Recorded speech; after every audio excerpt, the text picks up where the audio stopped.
तो अवर quadratic equation is this.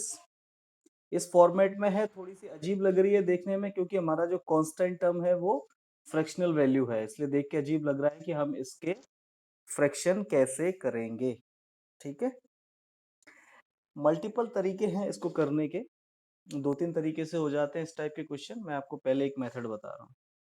एक बड़ा इजी मेथड है इस तरह के क्वेश्चन को करने का, ये है कि जो अपॉन में टर्म है, जो डिनोमिनेटर है आपके फ्रैक्शनल वैल्यू का, उसको कॉमन निकाल दो।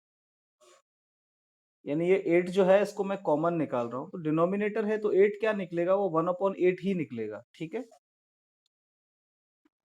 तो जब 1/8 आपने कॉमन निकाला तो यहाँ क्या बचना चाहिए, यहाँ क्या बचेगा, आपको ये चीज समझने के लिए तैयार रहना है।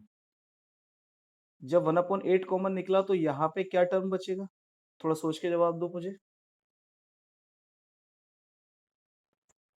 नो, आपको ऐसा टर्म यहाँ पे छोड़ना है कि अगर आप वापस से यहीं आ जाओ तो यही आ जाए। मैं यहाँ लिख रहा हूँ 16x²। आपके दिमाग में आ सकता है 16x² कैसे, देखो अगर मैं ब्रैकेट खोलूंगा तो क्या होगा, 1/8 इंटू 16, इससे डिवाइड करूंगा तो क्या बचेगा, वापस से 2। Is that clear. तो जो टर्म आपको कॉमन निकालना है, और इसमें क्या है, कॉमन निकालने की ट्रिक क्या है कि जो आप डिनोमिनेटर निकाल रहे हो ना उसी का मल्टीप्लाई कर दो ऊपर वाले से, तो एग्जैक्टली वही टर्म बचेगा। जैसे 8 निकालना था मुझे और ऊपर 2 था, तो 8 2 जा 16। ठीक है, अगर मैं वापस अंदर आऊंगा तो 8 से 16 डिवाइड हो जाएगा, मैं वापस से यहीं पहुंच जाएंगे। Is that clear. ठीक है, नाउ लुक एट हियर, अब यहाँ क्या बचेगा, फिर से वही ट्रिक अपनाते हैं। यहाँ यहाँ एक्स का कोफिशिएंट क्या है, 1, तो 1 से ही मल्टीप्लाई कर दो। या हाँ, यस यस, पूछो पूछो। यहाँ मुझे सुन पड़ रहा है। ठीक है, मैं एक बार फिर से कॉमन निकालने का ट्रिक बता दूं। 1/8 मैंने बाहर निकाल दिया है। कॉमन निकालने का ट्रिक, यहाँ पे क्या नंबर है, 2, तो 2 से 8 का मल्टीप्लाई कर दो, क्या आया, 16। ठीक है, फिर माइनस, यहाँ पे x का कोफिशिएंट क्या है, 1, तो 1 से 8 का मल्टीप्लाई कर दो, क्या बचेगा, 8। और ये तो बाहर निकल ही गया, तो यहाँ तो पूरा ही कॉमन निकाल दिया, तो क्या बचा,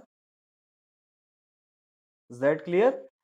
तो कॉमन निकालने की ट्रिक क्या हो गई कि जिस टर्म के नीचे से आप निकालते जा रहे हो, ऊपर वाले टर्म का इससे मल्टीप्लाई करते चले जाओ। 2 का किया 16 आ गया, 1 का किया 8 आ गया, और इसमें तो इसको तो कॉमन निकाल ही रहे हो, तो 1/8 कॉमन निकल गया, 1 बचा। ठीक है, अब ये देखो, ये जो 8 इधर डिनोमिनेटर में है, इसको मैं लेके जाऊंगा उस साइड,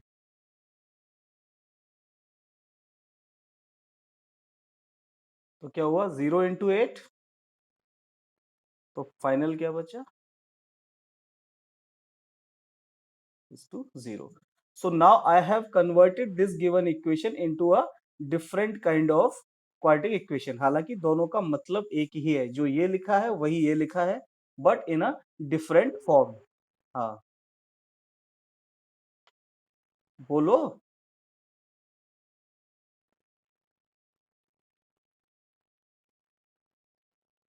हाँ, वही बात पड़ेगी, मैंने पहले ही बोला, जब मैं समझाना शुरू किया तभी बोला था कि इसी टाइप के क्वेश्चन को हम 2-3 मेथड से कर सकते हैं। तो एक मेथड मैं अभी बता रहा हूँ, दूसरा ये अभी बता दूंगा। ठीक है, बात वही है। ठीक है, अब इसको सॉल्व करें, 16 इंटू 1, तो 16 ही आएगा।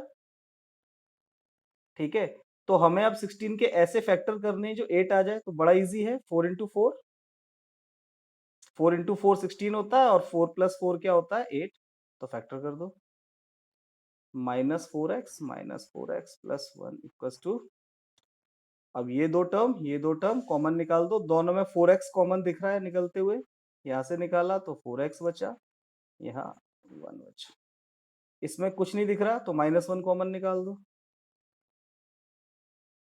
1 निकाल सकते थे, -1 इसलिए निकाला ताकि सेम हो जाए।